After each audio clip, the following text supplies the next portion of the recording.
Good morning everyone. सबको मेरा नमस्कार, नमस्ते। पिछली क्लास में हमने स्टडी किया था कि जो ऑक्टाहेड्रल कॉम्प्लेक्स हैं उसमें डी ऑर्बिटल की स्प्लिटिंग किस तरह से होती है।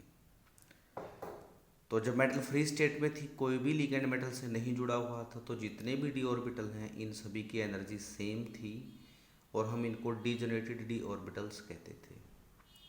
जैसे जैसे लिगेंड मेटल की तरफ अप्रोच करते थे तो इन डिजेनरेटेड डी ऑर्बिटल्स की पोटेंशियल एनर्जी इंक्रीज होना शुरू हो जाती है और जैसे ही लिगेंड मेटल के साथ जुड़ के अपना कॉम्प्लेक्स बना देते हैं, क्योंकि हम ऑक्टाहेड्रल कॉम्प्लेक्स पढ़ रहे हैं तो यहाँ पर मेटल के साथ 6 लिगेंड अटैच होंगे। तो जैसे ऑक्टाहेड्रल कॉम्प्लेक्स बनता है तो 5 डी ऑर्बिटल 2 सेट के अंदर स्प्लिट हो जाते हैं, जिसको हम कहते हैं crystal field splitting. The splitting of d orbital when the ligand form bond और form complex with a metal.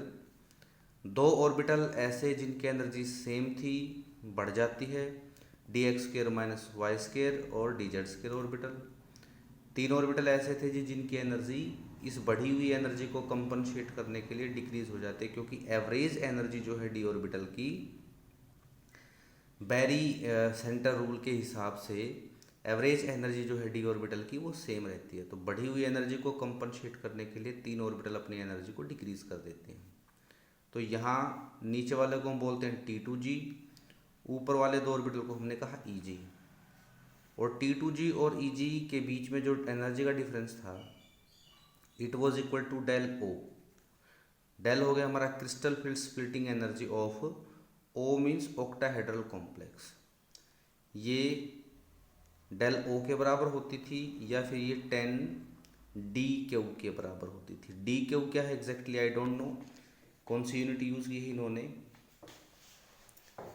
अब जो 2 ऑर्बिटल थे जिनकी एनर्जी इंक्रीज हुई थी, ये इंक्रीज होती है जी प्लस 0.6 डेल O या फिर 6 DQ प्लस 6 DQ। और 3 ऑर्बिटल ऐसे हैं जिनकी एनर्जी डिक्रीज हुई है, ये बराबर होती है हमारी माइनस 0.4 डेल O या फिर 4 DQ, माइनस 4 DQ के बराबर है। इस तरह से स्प्लिटिंग हुई थी जी हमारी। अब अगला जो कंसेप्ट है हमारा वो है crystal field stabilisation energy. Crystal field stabilisation energy, देखिए जो कॉम्प्लेक्स हमारा बन गया जिसमें डी ऑर्बिटल की स्प्लिटिंग हो चुकी है, वो कॉम्प्लेक्स ओवरऑल कॉम्प्लेक्स स्टेबल होगा तभी तो मेटल के साथ लिगेंड हमारे जुड़ रहे हैं। तो मेटल जब अपनी फ्री स्टेट में है इसका मतलब वो अनस्टेबल है, उसकी प्रोबेबिलिटी है किसी और के साथ रिएक्ट करने की, इंटरेक्ट करने की। लेकिन कॉम्प्लेक्स बनने के बाद उसकी ये जो प्रोबेबिलिटी है ये ख़त्म हो जाएगी, क्योंकि मेटल से जुड़ी हुई सारी साइट लिगेंड से अटैच हो जाती हैं। तो क्रिस्टल फील्ड स्टेबलाइजेशन एनर्जी को हमें निकालना कैसे है, यहाँ हम फॉर्मूला यूज़ करते हैं जी। Crystal field stabilisation energy is equal to P into -4 plus Q into +6 DQ या फिर P into 0.4 plus Q into 0.6 del O। अब यहाँ पर P क्या है, P है कितने इलेक्ट्रॉन T2g ऑर्बिटल में प्रेजेंट हैं, और Q क्या हमारे कितने इलेक्ट्रॉन हमारे जो है Eg ऑर्बिटल के अंदर प्रेजेंट हैं। एग्जाम्पल के तौर पे ये देखिए हम केस पढ़ रहे हैं जी D1 इलेक्ट्रॉनिक कॉन्फ़िगरेशन का, मतलब D सब शेल में एक ही इलेक्ट्रॉन है, D ऑर्बिटल्स में एक ही इलेक्ट्रॉन है। तो जब मेटल अपनी फ्री स्टेट में है तो उस इलेक्ट्रॉन को मैं इन में से किसी भी ऑर्बिटल में भर सकता हूँ, क्योंकि इन सभी की एनर्जी जो है वो सेम है। तो मैंने यहाँ इलेक्ट्रॉन को भर दी और जैसे मेटल का कॉम्प्लेक्स बन गया, डी ऑर्बिटल जो है वो 2 सेट के अंदर डिवाइड हो गई। तो ये जो एक इलेक्ट्रॉन है ये हमेशा लोअर एनर्जी सब शेल को ही, लोअर एनर्जी ऑर्बिटल को ही ऑक्यूपाई करता है। तो इसके लिए P की वैल्यू कितनी होगी 1, क्योंकि P हमारा क्या था T2g ऑर्बिटल्स में कितने इलेक्ट्रॉन हैं, तो P की वैल्यू आ गई 1। क्यू की वैल्यू क्या आ गई यहाँ से 0, क्योंकि ईजी ऑर्बिटल में एक भी इलेक्ट्रॉन नहीं है।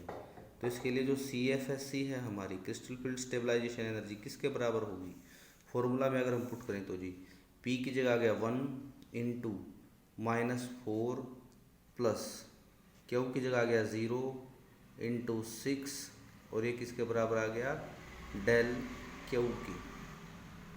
तो CFSC किसके बराबर आ गई हमारी, CFSC आ गई हमारी -4 डी क्यू की। या दूसरे फॉर्मूला में पुट करें तो 1 into -0.4 plus 0 into 0.6 del O आ गया यहाँ से। अगर इस फॉर्मूला में पुट करते हैं हम तो वैल्यू कितनी आ जाएगी इसकी, CFSC की वैल्यू आएगी यहाँ से -0.4 डेल ओ। ये जो माइनस साइन हमने किया है ये हमें शो करता है, यहाँ भी हमने माइनस साइन लगाया है यहाँ पर, ये शो करता है डिक्रीज इन द एनर्जी। तो कुल मिलाकर D1 इलेक्ट्रॉनिक कॉन्फ़िगरेशन में जो कॉम्प्लेक्स बनेगा उसकी एनर्जी कॉम्प्लेक्स बनने के बाद d ऑर्बिटल की एनर्जी पहले के कंपैरिजन में 0.4 डेल ओ या -0.4 डी क्यू डिक्रीज हो जाएगी CFSC। और हमें पता है कि जैसे जैसे एनर्जी डिक्रीज होती है स्टेबिलिटी उस केस में इंक्रीज होगी। एक और एग्जांपल हम ले लेते हैं। अगर यहाँ पर D2 इलेक्ट्रॉनिक कॉन्फ़िगरेशन का केस हो तो 2 इलेक्ट्रॉन हमारे पास आ जाएंगे। दोनों इलेक्ट्रॉन कहाँ जाएंगे, लोअर एनर्जी ऑर्बिट में। तो इस केस में CFSC की वैल्यू क्या आ जाएगी जी, CFSC की वैल्यू आएगी T2G में इलेक्ट्रॉन है 2 इंटू -4 प्लस EG में एक भी नहीं है इंटू 6 और ये आ गया यहाँ से डी क्यू। तो CFSC की वैल्यू आएगी इस केस में -8 डी क्यू या फिर ये वैल्यू हो जाएगी -0.4 डेल ओ अगर हम दूसरे फॉर्मूला में पुट करेंगे। इसी तरह से D3 का अगर केस है तो ये ऐसे चेंज हो जाएगा। अब मैं बात करता हूँ D6 के केस की। D6 का केस पढ़ने से पहले हम D4 का एक केस पढ़ लेते हैं जो हमें पेयरिंग एनर्जी और हाई स्पिन और लो स्पिन कॉम्प्लेक्स के बारे में बताता है। देखिए D4 का केस हम पढ़ते हैं पहले, फिर बात करेंगे पेयरिंग एनर्जी की। डेफिनेशन मैंने यहाँ पर लिख दी है। D4 के केस में जब मेटल फ्री स्टेट में है तो सारे d ऑर्बिटल डिजनरेटेड हैं, तो सभी में एक एक इलेक्ट्रॉन आएगा, 4 इलेक्ट्रॉन हमने भर दिए। तो जब कॉम्प्लेक्स बन जाएगा मेटल का तो ये 5 ऑर्बिटल 2 सेट में टूट गए। तो हमारे पास 2 ऑप्शन आएंगे। पहला ऑप्शन ये है कि 3 ऑर्बिटल तो ऑक्यूपाई कर लेंगे T2G को। 4th इलेक्ट्रॉन के पास एक ऑप्शन आ गया जी, वो यहाँ पेयरिंग भी कर सकता है या फिर डेल ओ एनर्जी लेवल को लेकर ये EG ऑर्बिटल में भी जा सकता है। तो जितनी एनर्जी, अब देखो अगर इलेक्ट्रॉन को हम यहाँ पेयरिंग कराएंगे तो एक इलेक्ट्रॉन इस ऑर्बिट में आएगा, ये वाला इलेक्ट्रॉन इस ऑर्बिटल में आएगा। इस ऑर्बिटल में ऑलरेडी एक इलेक्ट्रॉन प्रेजेंट है, तो ये इलेक्ट्रॉन नेगेटिवली चार्ज है जो ऑर्बिटल में ऑलरेडी है, और आने वाला इलेक्ट्रॉन भी नेगेटिवली चार्ज है। तो जो इलेक्ट्रॉन ऑलरेडी ऑर्बिटल के अंदर प्रेजेंट है वो आने वाले इलेक्ट्रॉन को रिपेल करता है, आसानी से एंटर नहीं करने देता। तो इस इलेक्ट्रॉन को फोर्सफुली इसके अंदर आना पड़ता है, तो इसको एनर्जी लगानी पड़ती है। इसी एनर्जी को हम कह देते हैं pairing energy. The amount of energy required to pair up the electron को पेयर बनाने के लिए जितनी एनर्जी हमें चाहिए इन दोज ऑर्बिटल, उन ऑर्बिटल्स में which are already having an electron, जिन ऑर्बिटल में ऑलरेडी एक इलेक्ट्रॉन प्रेजेंट है, उन ऑर्बिटल में अगर इलेक्ट्रॉन की पेयरिंग करानी है तो रिपल्शन की वजह से कुछ एनर्जी इलेक्ट्रॉन को लगानी पड़ेगी पेयर बनाने के लिए। उस एनर्जी को हम कहते हैं पेयरिंग एनर्जी। पेयरिंग एनर्जी को P से रिप्रेजेंट करते हैं, कुछ बुक्स में इसको PO से भी रिप्रेजेंट किया जाता है। तो यहाँ पर 2 केस आ गए। मैं कहता हूँ जी इलेक्ट्रॉन को T2G से EG में जाने के लिए जो डेल O है, डेल O चाहिए मान लो 10,000 सेंटीमीटर इनवर्स, और इसकी पेयरिंग एनर्जी है वो है 8,000 सेंटीमीटर इनवर्स। तो इस केस में डेल ओ की वैल्यू ज़्यादा होगी पेयरिंग एनर्जी से। तो कॉम्प्लेक्स 10,000 की एनर्जी लेके ऊपर जाने की बजाय 8,000 की एनर्जी लगा के यहाँ पेयर बना लेगा। ऐसे कॉम्प्लेक्स को हम कहते हैं लो स्पिन कॉम्प्लेक्स। ठीक है जी। ऐसे कॉम्प्लेक्स जहाँ पर डेल ओ की वैल्यू ज़्यादा होती है पेयरिंग एनर्जी से, तो इलेक्ट्रॉन T2g से Eg में जाने की बजाय पेयरिंग कर लेते हैं, और ऐसे कॉम्प्लेक्स को हम कहेंगे लो स्पिन कॉम्प्लेक्स। तो पेयरिंग एनर्जी और स्प्लिटिंग एनर्जी का लो स्पिन और हाई स्पिन में क्या रिलेशन है? अगर स्प्लिटिंग एनर्जी ज़्यादा है पेयरिंग एनर्जी से, तो इलेक्ट्रॉन क्या करेंगे? पेयरिंग करेंगे, थोड़ी एनर्जी लगानी पड़ेगी। ऐसे कॉम्प्लेक्स को हम कहेंगे लो स्पिन कॉम्प्लेक्स। अब क्योंकि यहाँ पर एक पेयर बन गया, जब मेटल फ्री स्टेट में थी तो कोई पेयर नहीं बना हुआ था, तो इसकी CFSE कैसे निकालेंगे हम?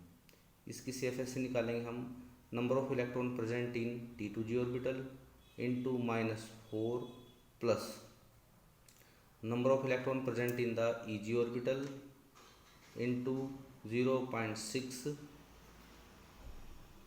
-4 लिया मैंने तो इसको मैं 6 दे देता हूँ सिंपली, डेल ओ प्लस, ये तो नॉर्मल थी लेकिन एक पेयरिंग और होगी, यहाँ पर एक P और जुड़ जाएगी जी। पेयरिंग एनर्जी आपको गिवन मिलेगी जब भी आपने फॉर्मूला में पुट करना है। मेरे हिसाब से ये क्लियर हो गया। इसका दूसरा केस पढ़ लेते हैं जी। 4 इलेक्ट्रॉन थे, पहले एक एक इलेक्ट्रॉन T2g में आ गया। अब मैं कहता हूँ जिसकी जो डेल ओ है ये है 10,000 सेंटीमीटर इनवर्स, और इसके लिए जो पेयरिंग एनर्जी है वो है suppose to be 12,000 centimetre inverse. तो इलेक्ट्रॉन को पेयरिंग करने के लिए ज़्यादा एनर्जी लगानी पड़ेगी। तो इलेक्ट्रॉन के लिए सही क्या होगा? पेयरिंग करने के बजाय चौथा इलेक्ट्रॉन T2g की में पेयर होने के बजाय Eg में चला जाएगा। तो ऐसे कॉम्प्लेक्स जिसमें स्प्लिटिंग एनर्जी पेयरिंग एनर्जी से कम होती है, ऐसे कॉम्प्लेक्स हमारे हाई स्पिन कॉम्प्लेक्स होते हैं। मेरे हिसाब से ये क्लियर है आपको। तो जब भी D3 के बाद कोई केस पढ़ोगे आप, D4, D5, D3, तो उसमें 2 ऑप्शन बन सकते हैं। या तो इलेक्ट्रॉन पेयरिंग करे, मतलब लो स्पिन का केस बन सकता है, या फिर वो पेयरिंग ना करके Eg में चला जाए, मीन्स हाई स्पिन का केस बन सकता है। तो जब भी CFSE हम निकालेंगे D3 के बाद, तो 2 केस बनेंगे, हाई स्पिन और लो स्पिन केस।